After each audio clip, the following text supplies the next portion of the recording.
পরিবর্তন হয়। আমার আল্লাহ পাক সূরা আল-বাকারার 255 আয়াতের মাঝে আল্লাহ তাআলা বর্ণনা করে দিয়েছেন, আমি আল্লাহ তাদের মতো নয়, জিন্দাবাস্তা কাফের মুশরিকের মতো আমি আল্লাহ তাআলা নয়। এবার আল্লাহ প্রমাণ দেয় আমি আল্লাহ কেমন রব, কেমন পরিচয়, রবের পরিচয় আল্লাহ প্রদান করেন। আল্লাহু লা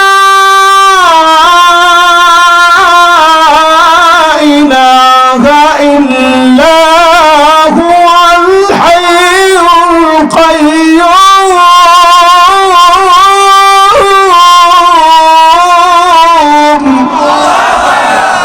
এবার আল্লাহ তাআলা বলেন আমি কেমন রব, কেমন মালিক। আল্লাহ মানে আল্লাহ, চিল্লায় বলেন আল্লাহ মানে কি?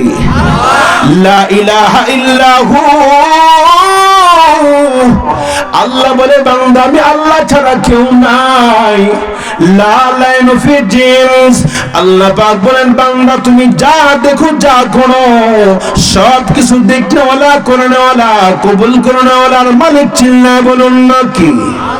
আর জোরে বলতে হবে কে? এবার আল্লাহ তাআলা বলেন আমি আল্লাহ হাইয়ুন। হাইয়ুন অর্থ জিন্দা, জীবিত। বলুন তো হাইয়ুন অর্থ কি? সবাই বলে না হাইয়ুন মানে কি? জীবিত, জিন্দা। আমি আল্লাহ। আল্লাহ বলেন বান্দা আমি আল্লাহ জীবিত, মৃত্যুবরণ করব না। বলে যে ইহুদিদের যে রব মালিক মাঝে মাঝে আগমন করে পরিবর্তন হয়, সে কখনো আমি আল্লাহর মতো হতে পারে না।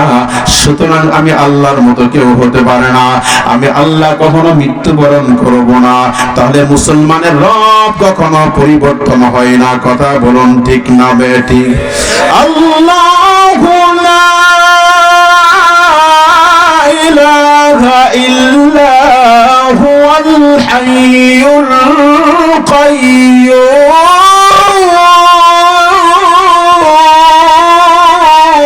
আল্লাহু আকবার। আল্লাহ পাক বলেন আমি আল্লাহ হাইয়ুন, আমি আল্লাহ কাইয়ুম। কাইয়ুম মানে আজকেও আজই আগামীকাল থাকবো। আল্লাহ বলেন আমি আল্লাহ হাইয়ুল কাইয়ুম। এই ইসমে আজম কোরআনের ভিতরে আল্লাহ তাআলা একটি রাজ রেখে দিয়েছেন। এই ইসমে আজম, এই শব্দকে আল্লাহ পাক ইসমে আজম নাম নির্ধারণ করলো। দুনিয়ার কোন গুনাহগার বান্দা, গুনাহগার বান্দি যখন ইসমে আজম পাঠ করে আল্লাহর কাছে হাত উত্তোলন করবে, আল্লাহ পাক বলে বান্দা তুই যত বড় গুনাহগার হস না কেন, আমি আল্লাহ এই দোয়া পাঠ করার পর তোর গুনাহ আমি মাফ না করে, কবুল না করে আমি থাকতে পারি না। জোরে বলুন সুবহানাল্লাহ।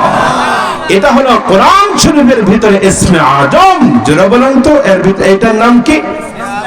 ইসমে আজমের এত পাওয়ার, এত ক্ষমতা।